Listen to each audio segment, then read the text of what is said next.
Hi, nice to meet you. Have you been to the temple? At the bar. Yeah, I remember. Did you get it? I got it. Yeah, did it help? Technically, sometimes I don't, I forget. I'm gonna do it for a shower. When you leave it in only an hour, you rinse it all out. You can rinse it different. Nice to meet you.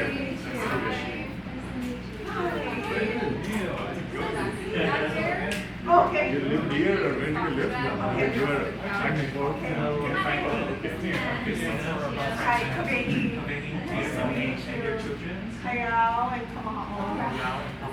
Ground Hello. Yeah. Okay, got it. Yay. Good to meet you.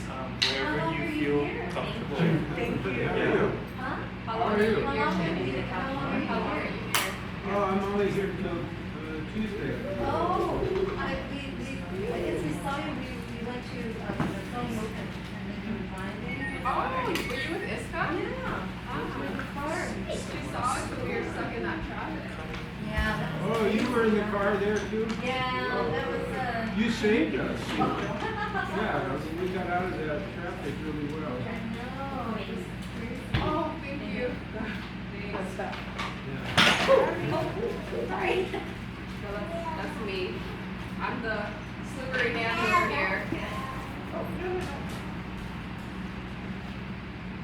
So it's nice to see some of the familiar faces. I may not remember all the names, but I see the faces. This is the last thing, you know. It's standard because the photographer who was supposed to show up, he didn't show up. It was supposed to be a photography workshop, but he canceled out yesterday, so maybe to arrange this under quick notice. You want video or What? video or photos? Video. Video? A photographer. Yeah, you want video or like still photos? What does he do? No, would you like video? Oh, tonight? Oh, you're doing video already. He does it, yeah. So you can take a still. Yeah. But you can do whatever you want. Yeah. You like. I was just asking. I thought you were asking about the photographer. No, because he said that photographer. He didn't show. Yeah, didn't show up. Hi. So I showed up.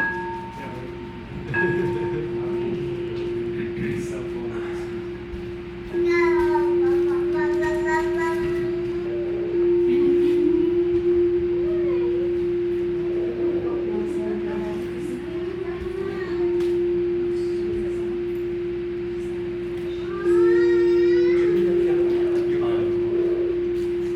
Are you all comfortable on the floor? There's chairs too.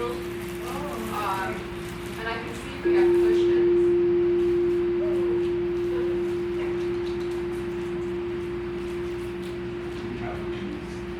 Yeah, let me check. Do you see this?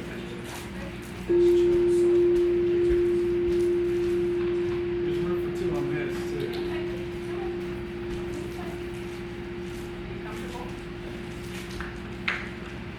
Well, you get that big cushion. But he's not like lounging on it like I would, so.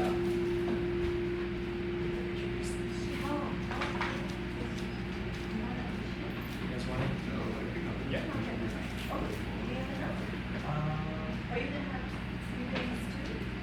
Yeah, a lot of these have offer, so if you're okay with offer, you're welcome. Yeah.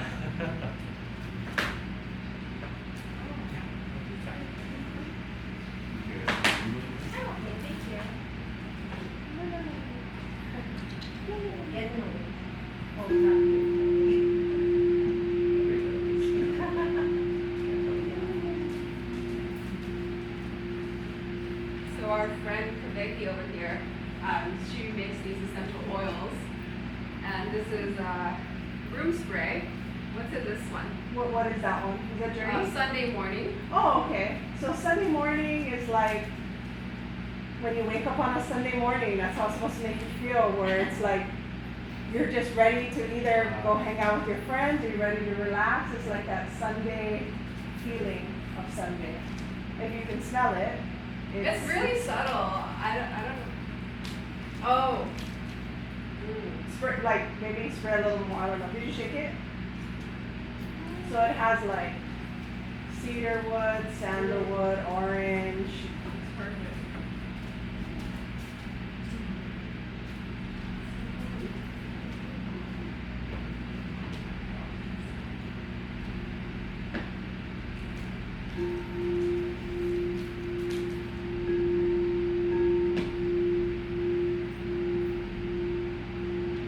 So I'm gonna pass around some essential oils together that could be. This one is mellow and has lavender and sage. And what's in the journey one? So journey is sage, vetiver, frankincense, cedarwood, sandalwood.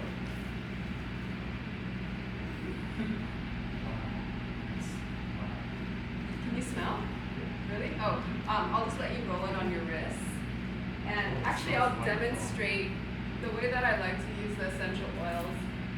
I always just put it on my wrist like this, and then I rub it on the other wrist, and I kind of cut my hand a little bit, and then I try to really inhale it, and then I hold the scent in the back of my throat, and then I exhale.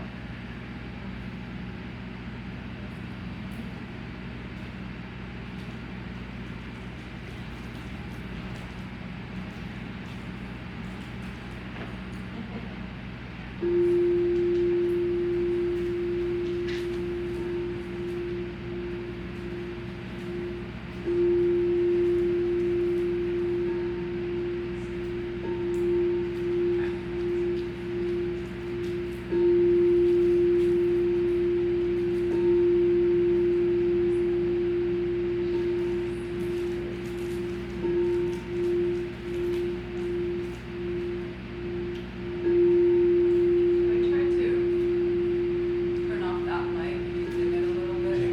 Yeah. I think Layla has that. I think she can with that.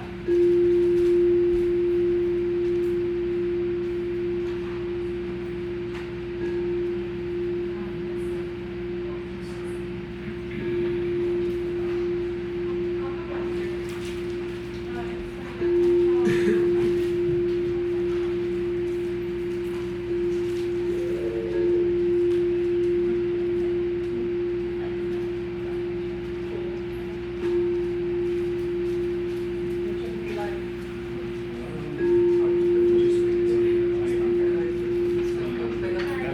or the mellow. Yeah.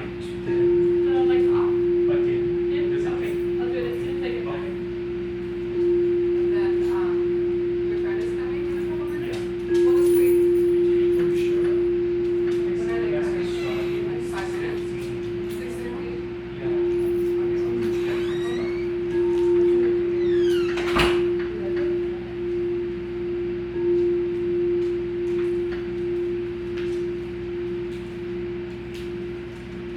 Okay, hi everyone. Thank you so much for coming. My name is Mudra, you all know me. This is my father, Richard. Bhikshu name is Hong Kong. So we're really excited to have you all here and thank you for coming on such short notice. My dad's been visiting me here for about a week and I just feel like his trip is not complete without a Dharma talk. One that's kind of easily accessible to more people than just my ears. So it's really nice to share. It's a passion of mine, highlighting people and whatever their natural gift is. So it's just really cool to have you all here. And familiar faces too, because I know when he was here about 2 years ago, we had Neil and Diane, and so hopefully maybe we can get this kind of group going where we have somewhat of a sangha, and we can chat more. I think that it'd be nice to ground ourselves further into the space. So go ahead and get yourself in a nice posture, whatever's most comfortable, most natural. You do want to be upright, but nothing that's too uptight or contrived. You can take a deep breath in through the nostrils and exhale through an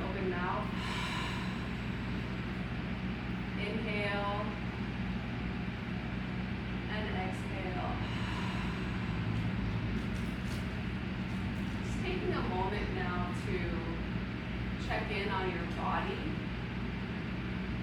How is it feeling? Are there some nervous energy? You feel the energy and the vibrations. Just taking a moment to be with them and allow them to settle.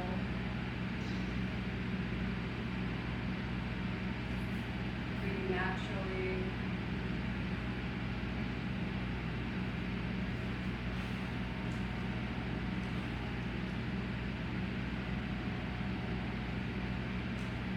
Grounding into the floor beneath you.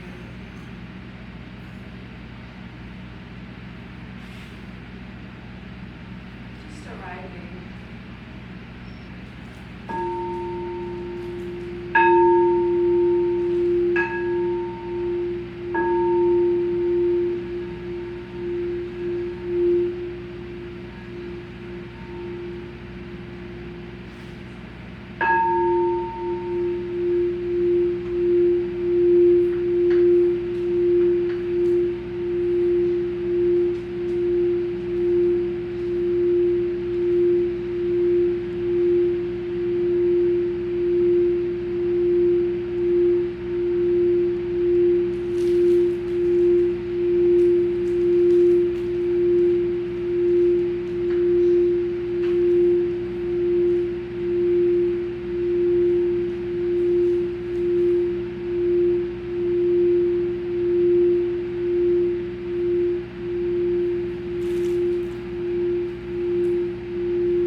Meditate now for a couple of minutes.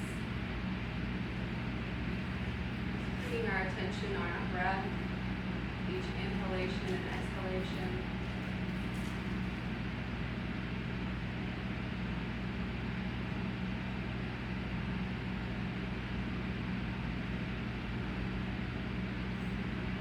The mind wanders, just bring it back to the breath.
open, keeping them downcast, staying grounded in your body, while also taking in the rest of this space.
Taking a moment to ground the newcomers, synchronize with the energy in the space.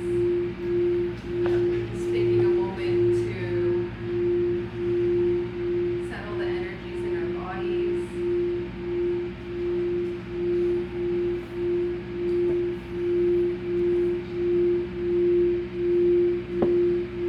Trusting in the safe space, the supportive environment, this community.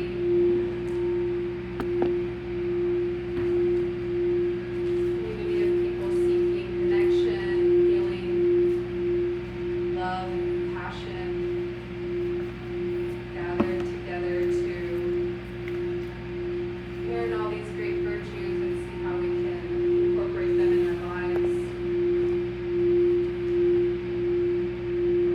Coming into this space with a curious and open mind.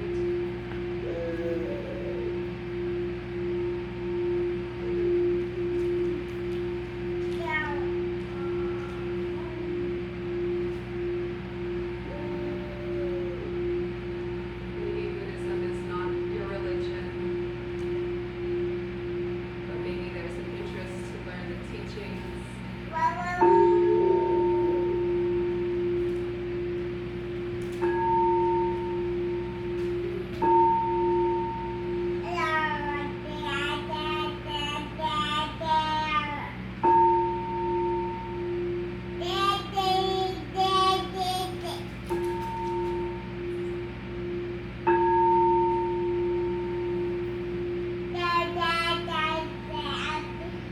Seeing how we can incorporate the teachings in our lives.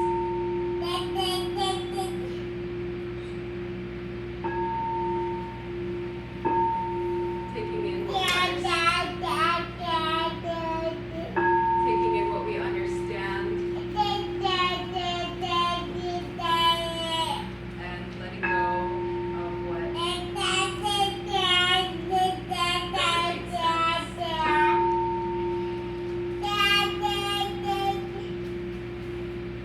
Now we're all going to take a deep breath in through both our nostrils, hold it at the back of our throats, and open mouth exhale. In through both of our nostrils, hold, and exhale. Resting here just for one more moment.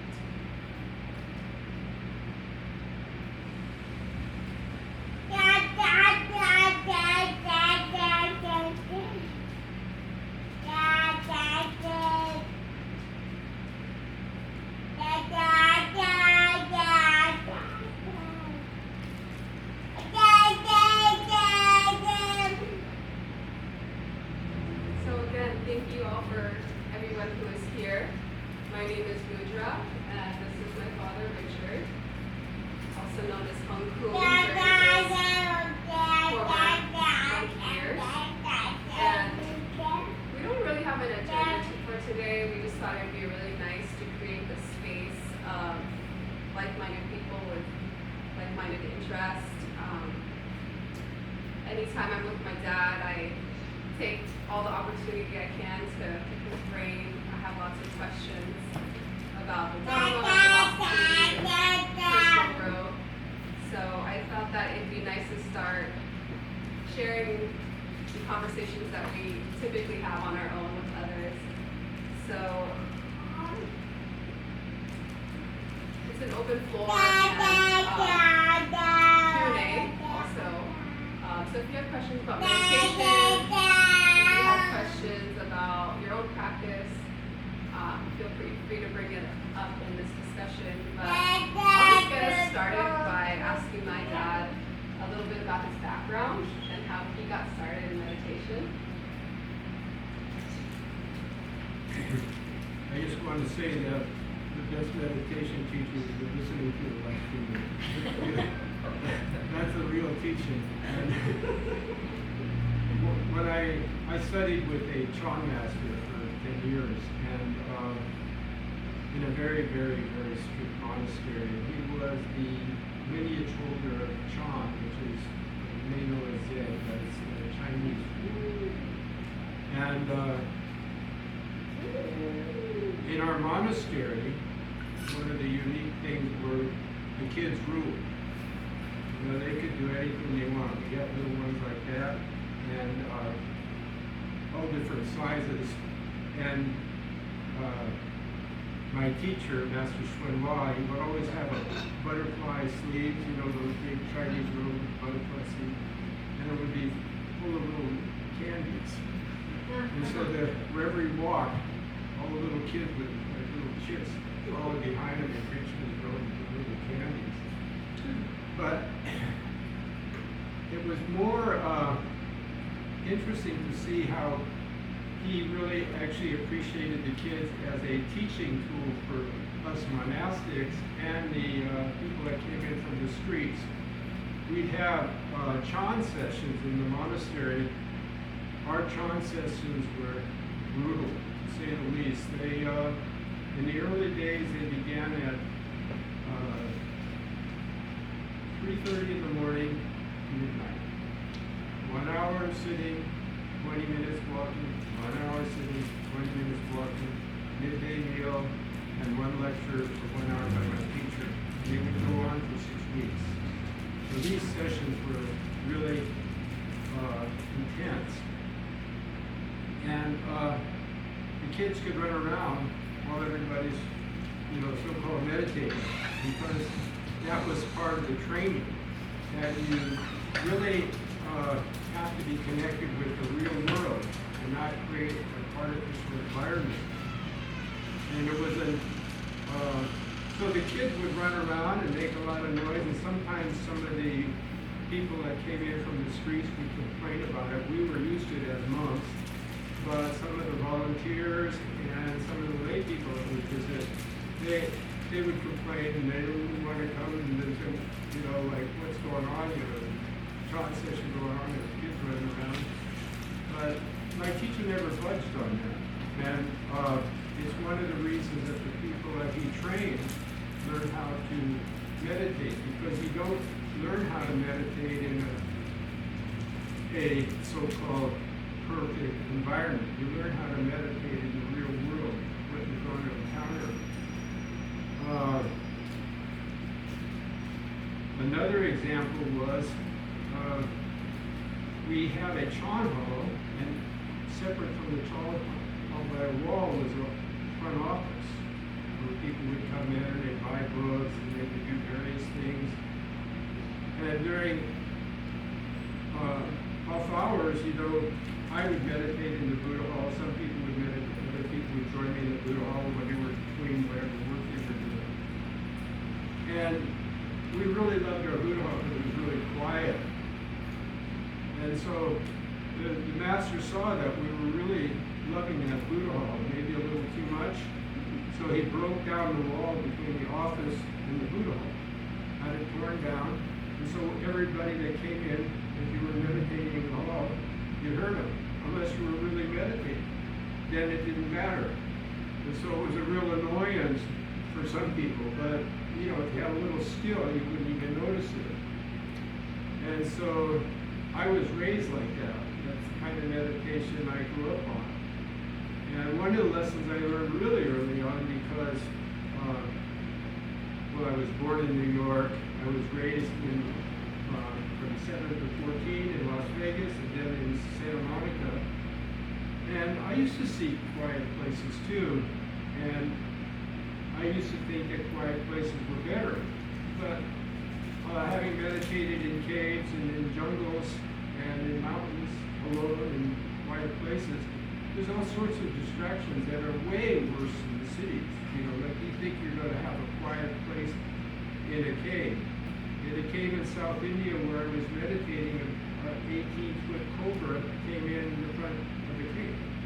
You know, I'm in the back of the cave, and I only knew it was there because I had some cans of tea toward the front of the cave, and I heard the tea cans rattle, and I opened my eyes, and there was a big cobra coming in. Another time a bear came in a cave I was in Northern California. So in Hawaii, on Maui, in Hana, you know, a grasshopper started eating away and dug a little hole in my car. So there's no such thing as a quiet place unless your mind is quiet. So the question really is, how do I quiet my mind? Well, your mind is everywhere. It's inside, it's outside, it's everywhere. So if your mind is quiet, then the whole world, however it appears, is silence. If your mind is noisy, then every little thing will bother you. You know, there won't be any peace no matter where you go, because you cannot run away from yourself. So the question is, well, how do I achieve quietness of mind? Well, the mind is already quiet, so the question is really, what is noisy? So, I would have paused you there. No, I would have paused you there. You gotta slow me down because I start winding up and keep going. I will stop, you know. I'm going to pause you there because I have a question, but before I ask my question, since I always have many opportunities with you, I want to see if, open up the floor, if any questions or any comments or any ideas came up while my father was sharing about meditation and us seeking silent spaces. Like, did anything come up for you that you're curious about or that you wanted to explore? I wanted to know what happened to the bear. To the what? She wanted to know what happened to the bear. I screamed. Thankfully, he listened. Oh, he ran away? Yeah. Oh. Yeah. Yes. I thought he meditated with you. Oh, no. I got rid of that. I was petrified. Yeah.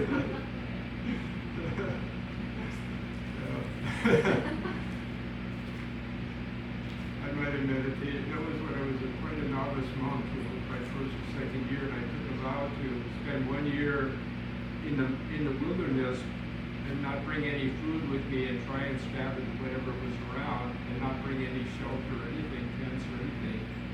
And I really didn't last very long, about a week. And I ate some cattails thinking that maybe it would be okay. I got tired of the deal and I had to find a log cabin. So this is the way that they rescued me. Let me stay with them for the rest of the month. Yeah, I probably couldn't die from those cattails. You know what cattails are? They're these kind of fuzzy things on the end of a green stalk, and they were growing kind of near the cave, and I thought, well, might as well try them. You know, I was hungry, and so that, you know, wasn't good. Does anyone else have a question or anything related to silence and meditation? Anything that was discussed? Well, I'm full of questions, and I understand what you're saying, about the mind being everywhere, and if the mind is also just still, then noise and sound doesn't really matter, but it takes a while to get to that space. So wouldn't you think that it is helpful and very conducive and very necessary for a lot of people to have a very quiet place to begin until they build up that skill level where the mind doesn't get distracted by sounds, for example. That's why they have the monastery and that kind of setting where it is quiet, maybe not with your Chan master, but in many temples. Well, that's there's two sides to every story.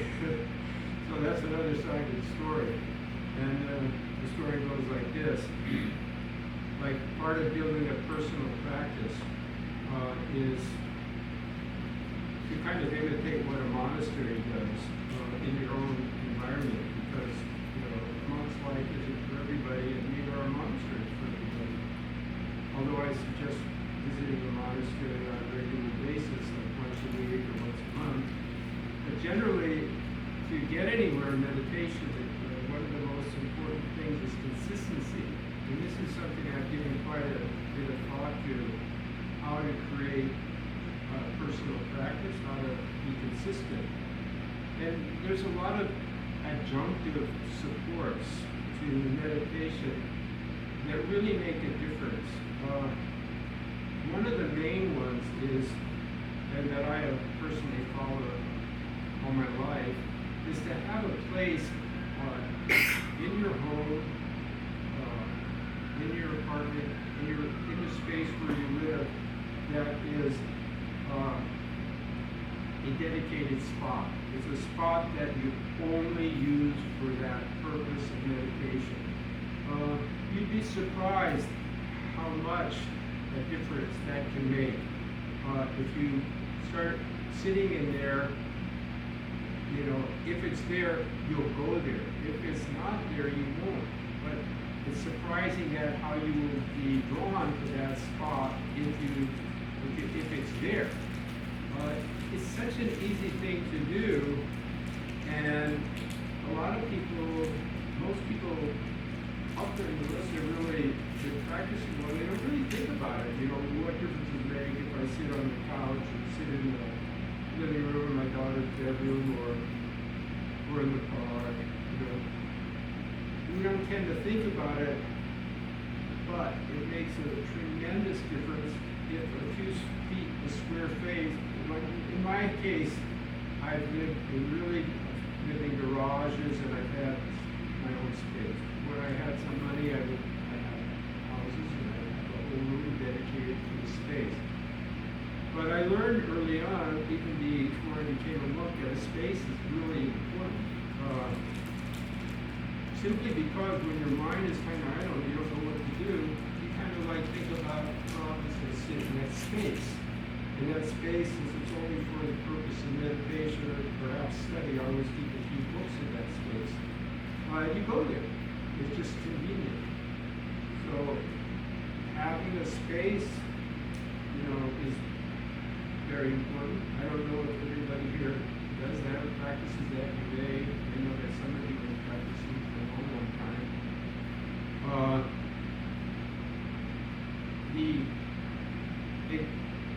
This afternoon I was reading Stephen Hawking, and I read a great line, 3 lines from the Buddha that he had said, and it's so Buddhist. He said that our thoughts don't determine what we do. He said our thoughts determine the habits we form, and our habits create what we do. Guide what we do. So for practicing, we want to have the habit, that when we have a good habit or a bad habit, we want to do it. We're engaged and we look forward to it. And it doesn't really matter a whole lot what that habit is, but as for practicing Buddhism, Hinduism, Christianity, we want it to be a good habit, an altruistic habit, that makes us a better person. person, makes us more connected with other people. So if we create the habit where we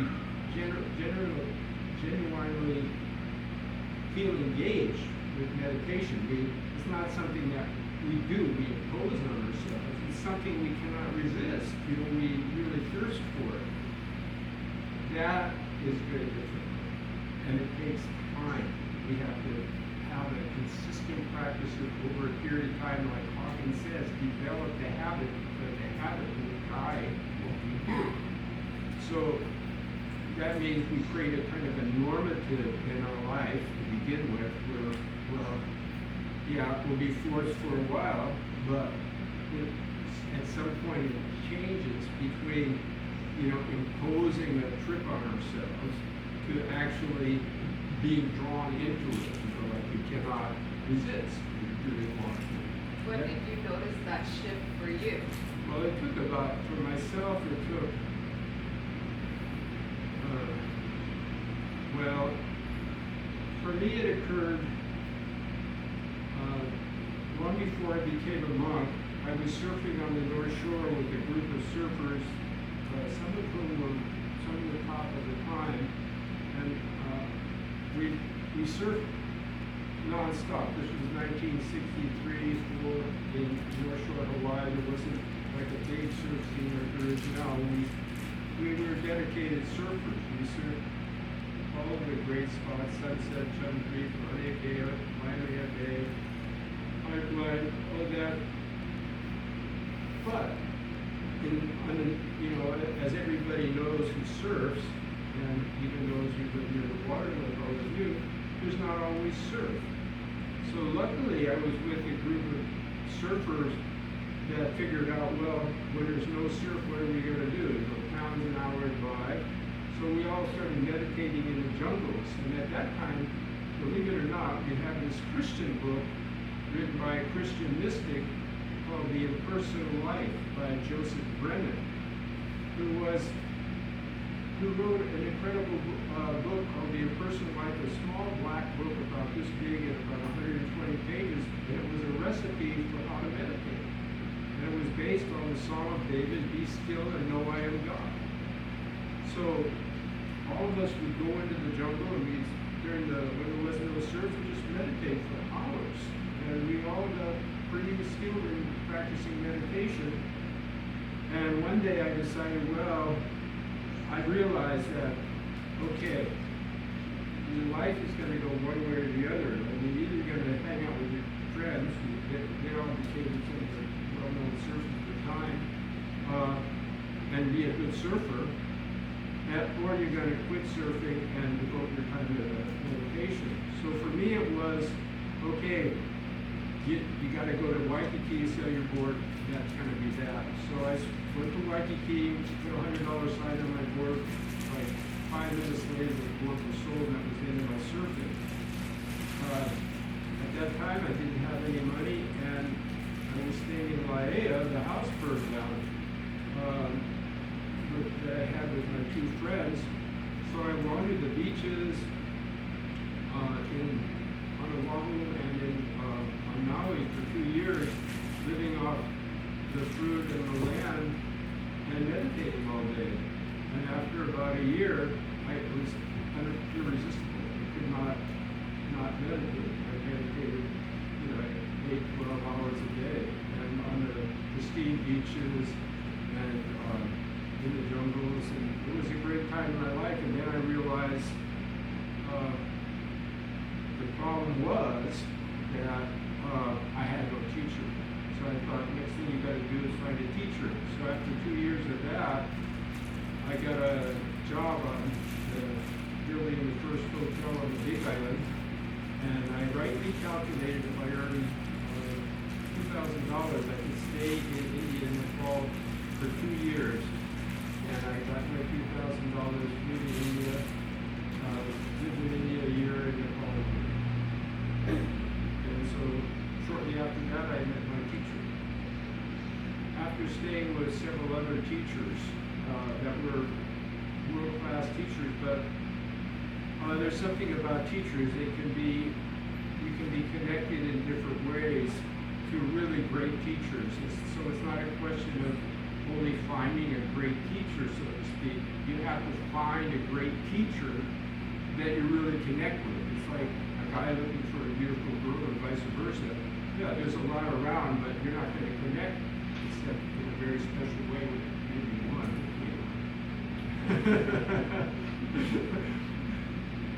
So anyway, that's the story. Long explanation of. So the point is that if you show up for yourself, you know, it works out. But you got to show up for yourself. You know, you can't.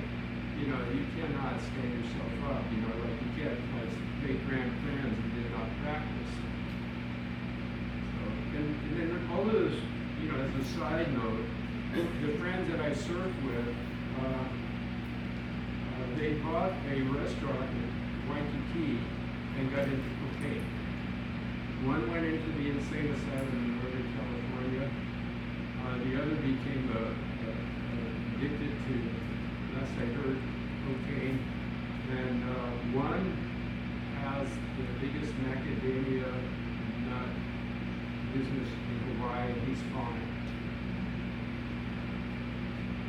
So it just, you know, that's how it works out. I mean, so like the one friend that didn't necessarily follow the Dharma, he did a very good conventional life. He was always into raising bees and producing honey. And he had macadamia nuts even when we were surfing. His family had some farm. And last I heard, he grew it into a very, very big business, never messed with drugs or anything. So, you know, there's conventionally good ways to go too. You know, being a farmer, you know, doing some good things like that. Pause it for a second. I think Kevin, he had a question. I do. And it was about what you were saying before, how like the wall got knocked down, Yeah. and then, you know, everybody was annoyed, or like some people got annoyed with that. Like, how do you recommend, like, when that happens, like getting over that like constant noise? Is that something you have to, you know, find a place for yourself to like get through it, or is there a way while like to get over that, like while you're sitting with children? Yeah. Like how do you break well, that? I raised 2 children, or 3 actually, and the best way is to guts it out until you get really used to it. And then actually, you may not enjoy, you know, it's quite well known in Buddhism, even for very advanced meditation masters, you cannot judge your own mental state. You know, how far along you are, or what's good for you, what's good meditation, what's bad. You cannot judge. That's why we go to teachers to ask them, to get an independent view. So, like, what you consider a bad meditation, like gussing it out with your kids screaming and crying, you know, which I've done a lot of, and then, you know, it's like you create a mental attitude, a way of view, like Buddhism also often talks about the right view. So it helps you to create the right view. So there's different kinds of meditation. It's like resisting, being patient, and, you know, tolerant, and all of these qualities. When you do get into a quiet space, which eventually will happen, and you go to sleep at 2 a.m. and then you sit up in bed and you go into like a great state. But all of that tension and that you put up with, and that requires a lot of tolerance and patience on your part, it comes back to help you, you know, later. So it's not always, the best meditations aren't always going to have their result right then. It might come months later, or, you know, as it builds up, your virtue of practice builds up. Because there is not any kind of, like I said, when you began, there's no really good place to, you know, it's all in our mind. One thing I can say though, when you're raising kids, or even when you're not, you have to, the my teacher always used to say, we do not change, but we accord with conditions. So, like, it's important to know that sometimes, you know, you see people sitting, like, meditating and enduring something that really they don't have to endure, like maybe a band is right next and they don't want to turn it off or something like that. So you have to accord with conditions. And, you know, like I've been in situations where if you don't get up, you might get run over or something. So you have to, you can't like, be foolish either. So if you keep in mind that, like, you don't change inside, even though you may have to change outside. You know, that happens too. And especially when you're raising kids, you know, kids get into trouble. So, like, you might have to get up and do something, you know, to prevent something from happening.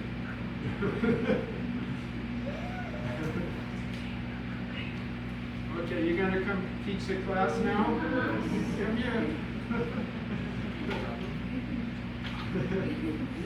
See, these are really in Samadhi, these little guys. They don't have to sit and hear.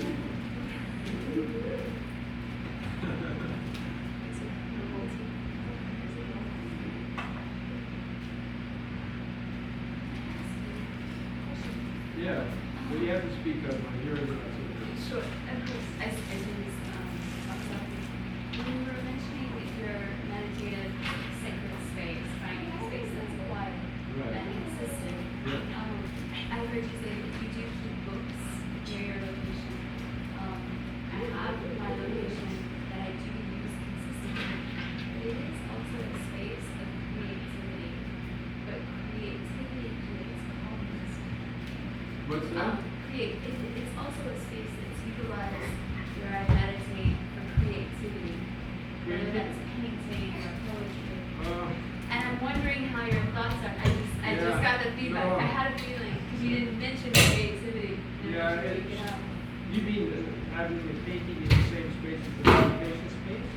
Actually, no. Just meaning the space alone is utilized not during meditation for creativity. Like the chair that I use is the same. Oh, you mean a space. shared space? It's a shared space of one room of creativity, quietness, and meditation. But I feel calm inside. But I was curious what you thought. I'm pretty careful with that, but that's my personal thing. I never mixed it because it's too tempting. Like in the back of your subconscious, you identify with a certain kind of mindset that's associated with that space. And so, yeah, that's a tough one because, like you gotta, you have to have a little boundary, but you can divide the space up. Yeah, because, we have to be realistic because if you have one room apartment, what I typically did was when I did have one room, I would divide the space. Okay, no painting in that corner, and no, for me, and studying in this corner, because, just meditation. But in this corner, I designate different areas for different things. And preparing food, when I prepare food in the same way, I never have other food where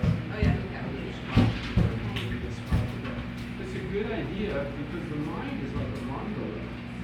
It really is. The mind's like a monolith, and whether we're aware of it or not, we know where our kitchen is, we know where our restroom is, we know where our meditation spot is, we know where we read.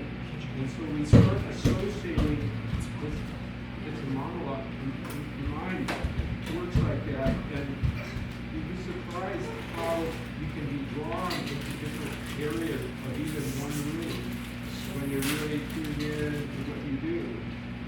So yeah, I would keep it separate for sure. But yeah, there's exceptions. One of the things I like to do as far as developing meditation skill, which I practice to this day, like I have a routine of practice that I do, but then whenever there's a spare space that nothing is happening, I don't know what I'm going to do with myself, I look for a place to meditate and just sit down. When I was wandering Waikiki, sometimes I go to a dentist, but one time it happened I went to a dentist in Waikiki. close it in, it was 1 hour. So I found a construction site, snuck in through the fence and went up, we're doing any work and meditated for an hour.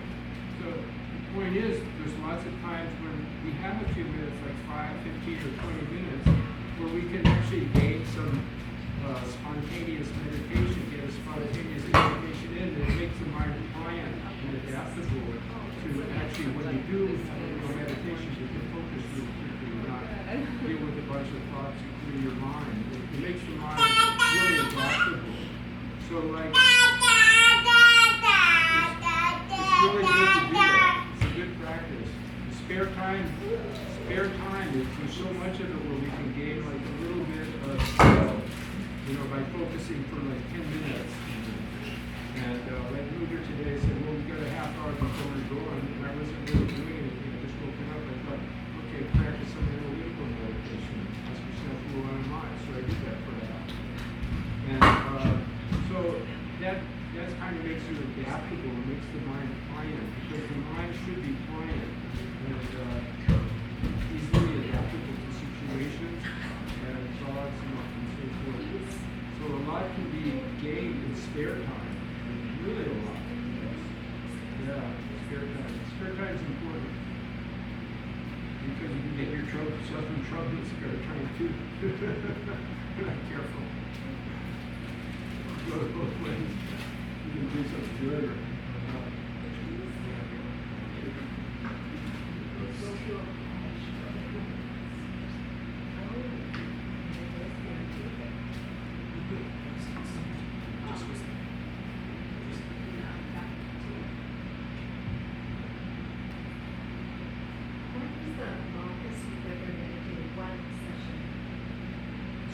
How long was the longest you ever meditated? One session? How long do I meditate? How long was your longest session? It's like 3 hours, whatever. Well, I always like to get up every hour. I have meditated several hours, but that's not really. I live in a monastery now where one person I know recently sat from around 2 in the afternoon to the next day, 2 in the afternoon. So he sat almost 24 hours, 23 and a half hours. But, it's more, you see, it's not, unfortunately, the Chan school kind of like emphasizes sitting a long time, but the Tibetan school doesn't. And they're right. The Tibetan school is right. Basically, the idea is to get the right view. And so, in my own experience, by seeing lots of novices coming to monasteries, build this practice, is that individuals, even beginners, I've known beginners that could sit 4 or 5 hours.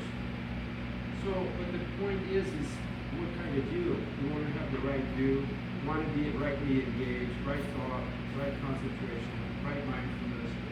So people can space out, what I'm saying, and it's not a really quality meditation. So typically, like people that really know how to meditate, they'll meditate for 10 or 15 minutes, and they go into their samadhi right away. I see, they enter samadhi, breath is trash right away. They're done in 15 or 20 minutes, and that's it. They go do something else. So a quality meditation is much better than more efficacious than the whole day sitting, just in blank mind or something, blank mind. So you want to be able to feel engaged. So when we meditate, how long we meditate is really a personal thing, but I'll tell you the answer I got when I asked a really great yogi that question, how long should I meditate? I asked him. And his answer was 3 words, until you're meditating. Until you're meditating. So that stuck with me because it came from Puja Rinpoche's son. So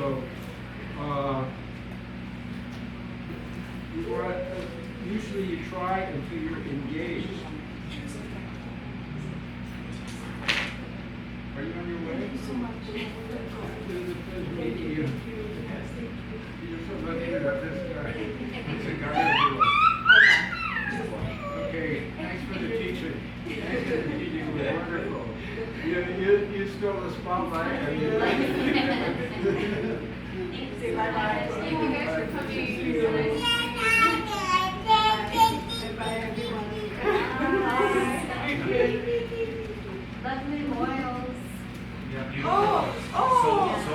thank you. I'm glad you liked it. What's the name of them again?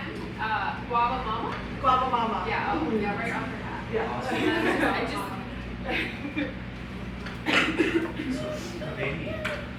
Kaveri, what is your website to buy those books?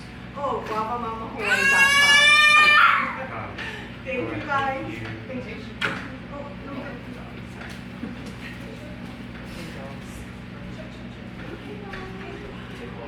So, picking up on that, like how long you should meditate, what he said is really great because it was coming from real experience, somebody that was, one of the top masters in the world.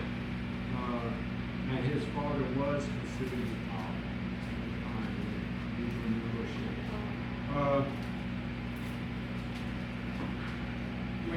When you meditate, it's not about how long you meditate. It's about the view, how deep you go into the meditation. And so you have to kind of have a gauge for your own experience, because there's a point when you're sitting in meditation and you know that the purpose is to become absorbed, and in the meditation actually enjoy it and be pulled into it. But then also you must realize that when you're up against the wall, that it's not going anywhere. For me, what I do is, when that happens, I stand up, I give it a shot, standing up if I'm having a problem with like a dull state, a torpor, or kind of like it's not going forward, it's not going backwards, and you kind of have to know that spot for yourself. And then I stand up, I'll try it. Sometimes I'll go for a whole hour standing, because I'll find that once I've stood up and I start the whole practice again, I get absorbed, so I just continue. But if I stand up and after 10 or 15 minutes it's still not going anywhere, I just say, hell with it, go boil water or something. So you have to know. One of the really good teachings of my own teacher, the Master Shuai Ma, the Chinese teacher, this teacher here, he said never use force. So you have to realize when you're forcing the meditation should be natural. I mean, by force I mean, of course we exert ourselves, we try. But we have to know the difference between trying, putting in effort, and using force. So you have to realize, okay, I put forth my effort, and if you're not attracting energy to help you out, well, forget it for the day, get up and do something else, because you should not try and force a meditation, or duplicate a really good state, like we just had a few very good states of mind, perhaps samadhi, and she's told me about it, and I've always cautioned her. I said, okay, that's great, you've had it. Don't ever try and duplicate that state, ever. get attached. Get attached. And then you get hooked on the bliss and the euphoria, and you completely miss the point, which stuck with me for a very long time. And I think that's a common viewpoint of meditation. People think, oh, I just want to be calm, or I just want to bliss out. That's the attraction for a lot of people. And it's like taking drugs, but there's no after effects or side effects, so you can get hooked. Yeah, what Mudra says is exactly right. So you have to, first of all, you have to understand that you don't judge a meditation by the meditation. You judge it by post-meditation. After you're meditating, how you feel, how you look at the world, how warm-hearted you feel towards other people. That's what I've personally noticed that myself, but I've heard it also. You notice, like, for example, I'm generally harsh and straightforward, and like get angry easily and get impatient with people. And if I have a really good meditation, everybody looks really nice and I love everybody. So I know that's not me. But it's a good meditation. Well, it's just that So, when you go to these the meditation sessions that you go,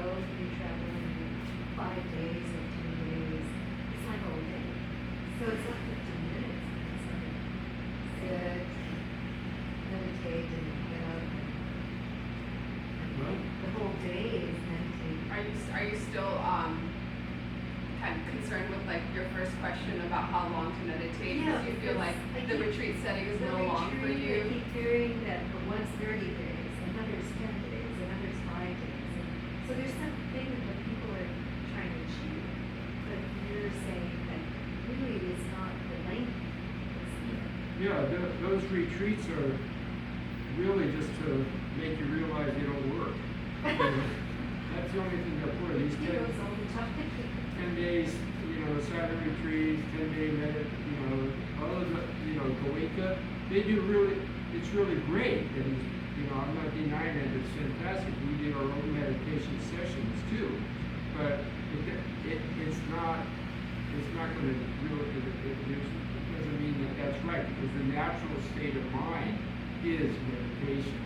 It's not some alternate world that we create. So like the best that can do is teach it, yeah, this isn't it, doesn't work. You want to make meditation like almost all these meditation retreats that are 10 hours, silent meditation retreats, practicing mindfulness, and then you stop and then walk for 20 minutes and meditate again. It's contrived. You're put. A lot of times, people that go to those retreats, you ask them a year later, "Are you meditating?" Yes, once in a while. How often? You'll very rarely find anyone that tells you every single day. Why? Because they did that retreat, they thought that was going to work, and then they hate it. So you want to love meditation, and by loving meditation, you don't want to use force. This doesn't mean you can't go to the retreat. If you go with the right attitude, well, it's a contrived thing, but it's going to be okay for me. I think they're good, but you can't put too much into it. So you have to build they can help you build a personal practice. Your personal practice is not going to be 10 hours a day. It's not going to be. You go 10 hours a day for 10 days. The people that come out of those retreats, they don't meditate 10 hours a day. So obviously it's a contrived way. Unless you're really, one of the exceptions that have a breakthrough and they think I want to become a monk or something. Then that's their way of life. Very few people who are like that. Luder's sister has done several of the Lincoln retreats, and they're good because when she has spare time, she'll meditate. Those retreats are just for that. They just kind of help you kind of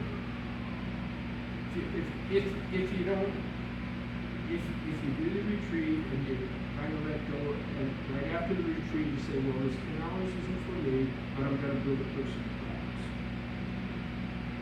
See, it's more important. And if you do a personal retreat, let's say it's one of these retreats for 10 days and 10 hours a day, that's $100, right?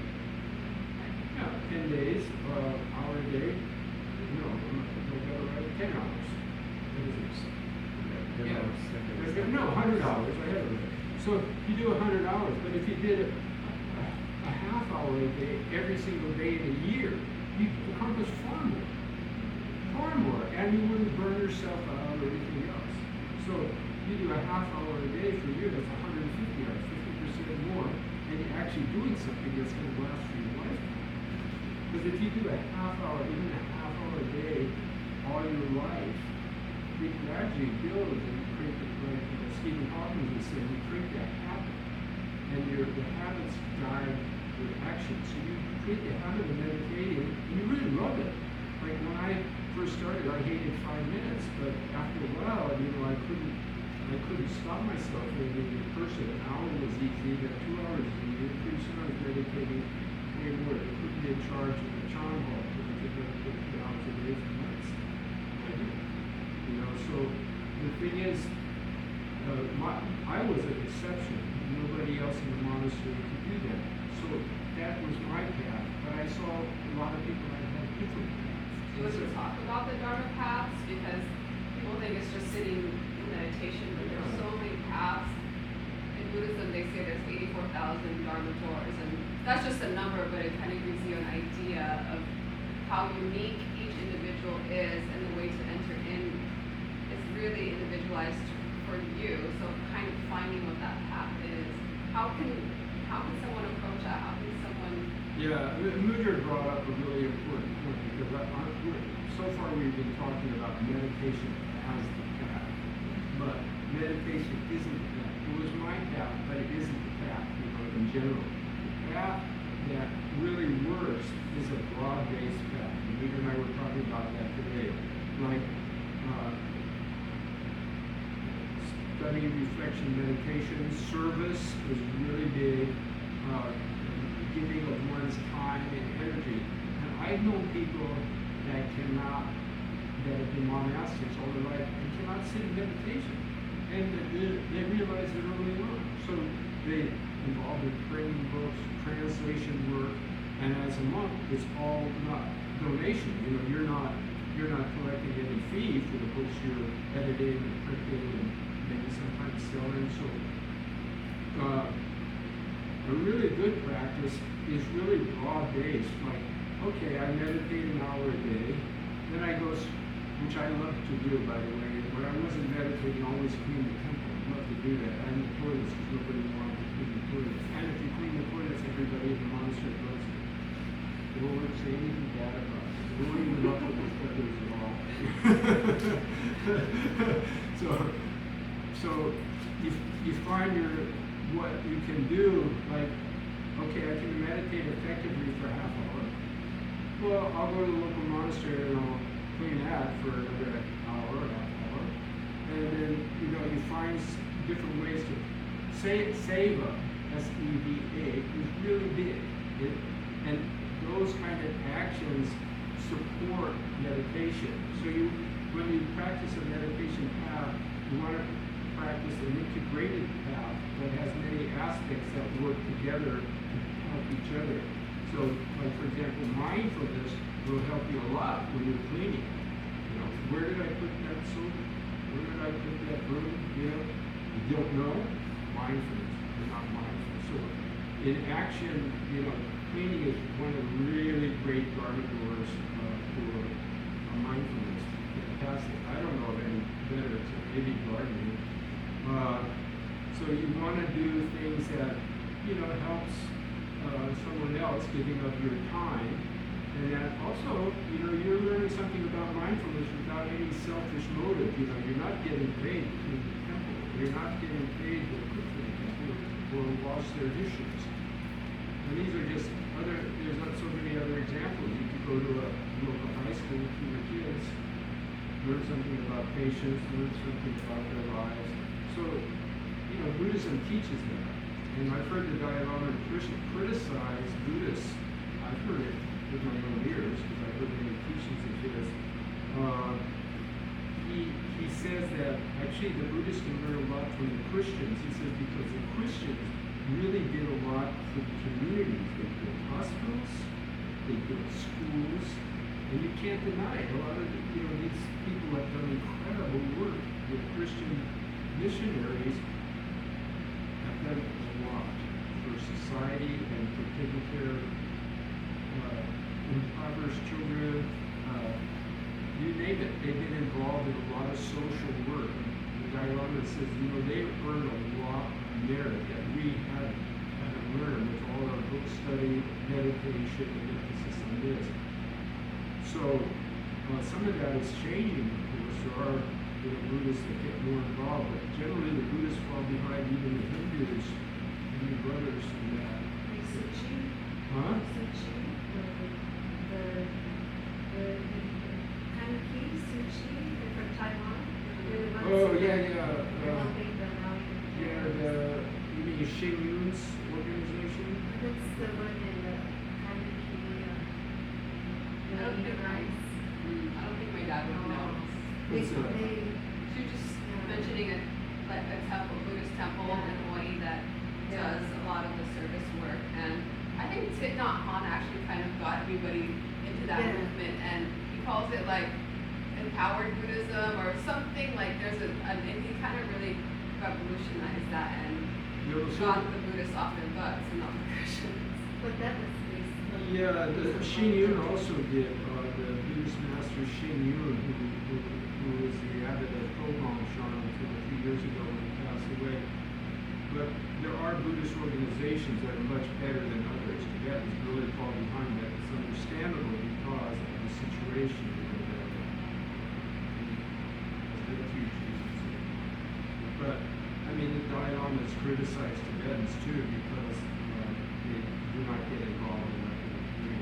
The bottom line is that in answer to the question, like, meditation is one aspect of many aspects of the practice, and so much of it has to do with your own environment. Really, taking care of your own space, practicing sattvic, pure living, taking care of your own environment well, doing, so many opportunities arise in business and in work to cheat or to step on someone else's toes or to get ahead in a way that's not so honest. There's so much, Dharma is everywhere, and so you practice according to your capacity. So We have about 10, 15 more minutes, so let's see if there's people that have any more questions. And see if anyone wants to share anything. We can also do a little closing guided meditation. And I don't know if you had any prayers or recitations you wanted to do to bless people in the space of healing. me, bless people. Let's see if anyone, are there any final thoughts or anything that people have questions or anything else you want to share?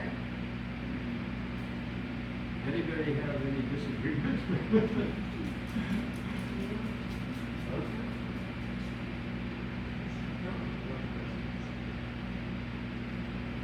We need the blessings. Definitely need blessings. You need blessings? Huh? You said we need blessings? Blessings. Yeah. Yeah. I'm not on that level yet, so. Next time, my dad will maybe bring prasad. I asked if he brought it this time, but are you familiar with prasad? Do you want to share with people about prasad? Do people know what this, well, they know it as, what is it, Mutsi, I know what it is. yeah, everybody It's knows. Indian. And he is Indian, he knows. Yeah.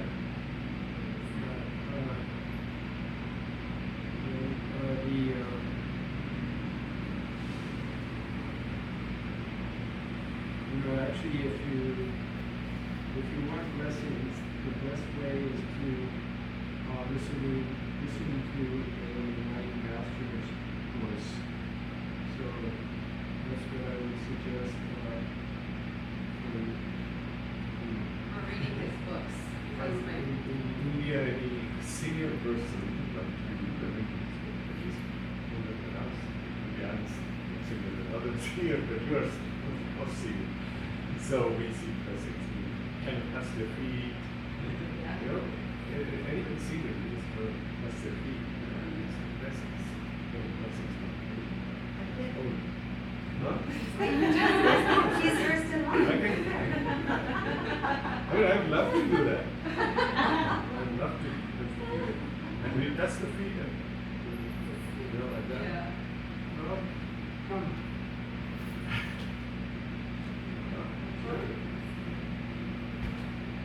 Okay.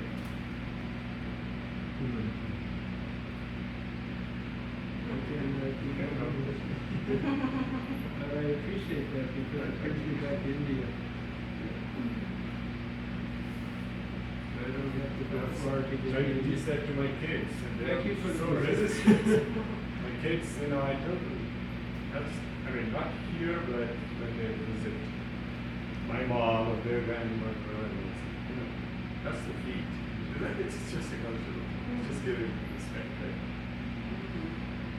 It's a little different now. I wonder if, in the modern age, if the kids growing up now don't. But, when you were a kid, you did, and it wasn't anything. I think it's just the mindset's a little different. It's more traditional. They would say, why do I have to touch the feet?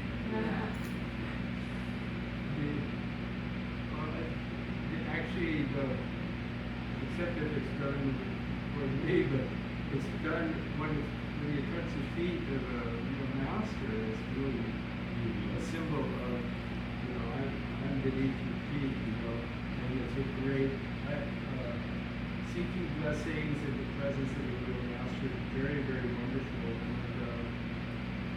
And I really suggest that you, with the internet now, it's so easy to find out when a great master is touring, where he is, and sometimes they do come to life. And just go to be in the presence. You don't even have to follow them, but to be in the presence, offer a kata, you become in their mind stream, and it really helps build the practice. And it's the, often the Tibetan Lama kata is equivalent of touching the feet of the Indian sage. It's something I practiced since I was 17 or 18. Kata is the silk scarf that you offer. Usually you offer it to them and then they'll put it on you. So I've gone and tried to put it on them before. So, when you weren't around and okay, that's not how it goes. You just But it's something I wanted to really express is that you have the opportunity to see a good teacher, you really should. It's a shortcut. Even if you just hear a teaching, even if you don't identify with the teaching so much, the sound of their voice, look of their eye, it's something that's been going, it's part of Buddhism and Hinduism for well over 2,000 years. They look at the sage, and the sage moves their eyes, and you get in their mind streets, and it's a blessing. It's a big blessing. And cultivating blessing is very, very important. It helps overcome obstacles. It really helps to be in the presence of one that doesn't have obstacles.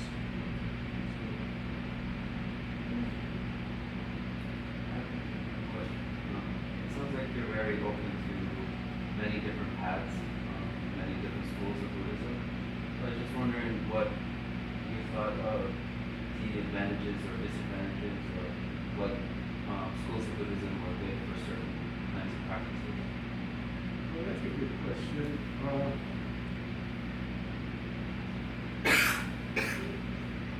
We all have different natures. We can have very different natures. Like I'm very devotional, but I'm not very intelligent. And so obviously that I'm leaning very much towards meeting gurus, meeting teachers, listening to the Dharma, see what things say, making offerings. It's always been one of my practices is give what I can. Even when I was a small child, my father used to say, he'd give you the shirt off his back. It was a criticism. So we have to observe our own nature. If we're devotional, we go kind of one way. Like, for example, in Buddhist school, there's the Amitabha school of Buddhism, which is really a devotional school.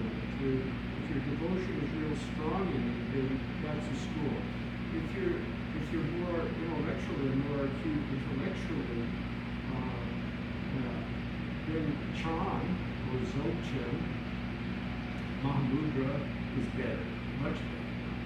So the two principal, there's little in-between gaps, but mainly everybody is either devotional or tends towards jnana or insight.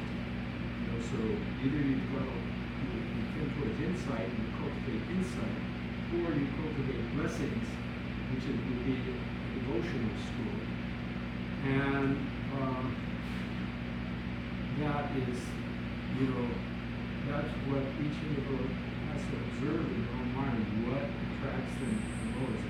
And then once you've decided that, you make the other side, let your main practice would be devotional, but then you do study a little bit of the insight meditations, if you will. But it's not your main emphasis. Whatever your main emphasis is, you practice that mainly, then whatever else you do is also good. Your main practice. Everybody should know their main practice and their main attitude, their main propensity to their own heart, what attracts tracks and they find meaningful. Yeah, did that answer your question? Yeah. What about Tantra? Where does that fall in? Well, Tantras is probably the most misunderstood of all practices. You know, it's terribly misunderstood, and you know, there's many so-called masters that haven't helped with that area, but most tantric masters are Sankhya, almost all, and most tantric practitioners are Sankhya. So the ones that aren't are already, you know, sometimes they just manifest family focus because that's the way it will. They feel that karma will be best served that way. After all, some of the greatest tantric masters have had kids that became great teachers themselves. So, but as far as the tantra goes, it's all, unless you've really gotten highly enlightened and it's your karma to, you know, practice tantra with a partner, which is very, very unlikely. You have to be so advanced to do that and do it right and do it meaningfully.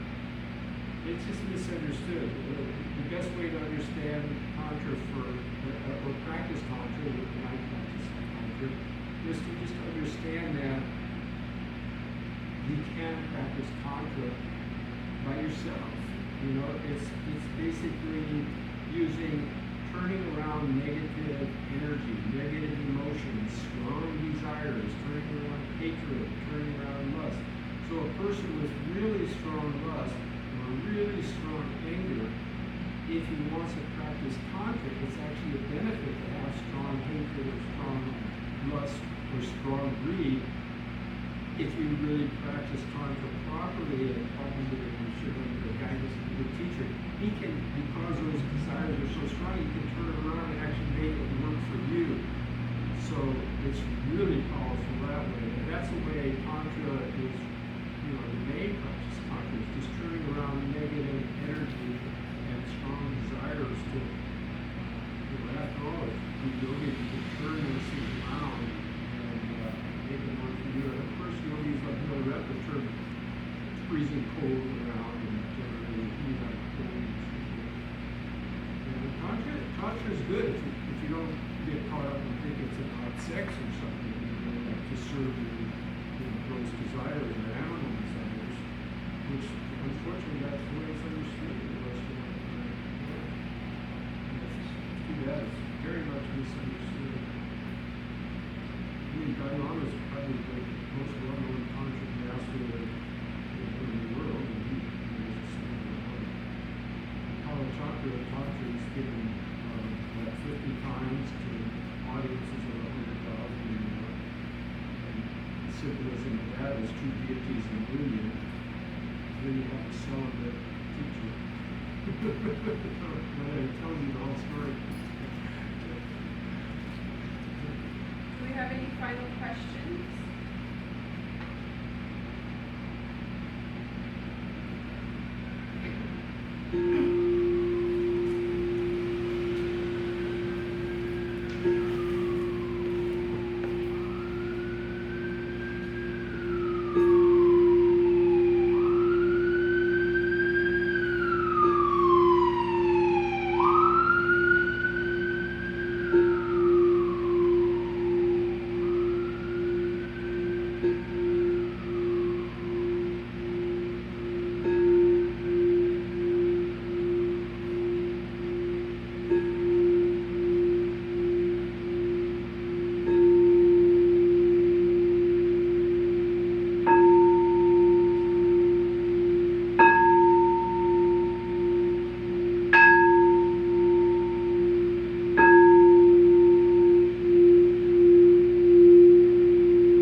jumping in last minute, saving the ship.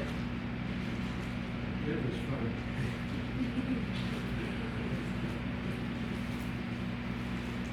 Thank you all for coming to the Storytellers Collective.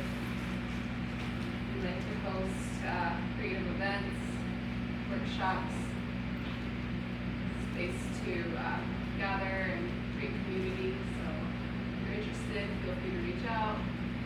We can sign you up for our newsletter and let you know things that we have coming up. Question, Richard, do you have a website? Do you have a website? YouTube channel. YouTube. You know what it is. Yeah, you know. But, You want to take one group picture maybe? Would you like to share everything, that? you have my camera. Or you could leave it there maybe and. Is it recording? Can you Yeah, record a video? I can stop it. So just so you all know, your heads are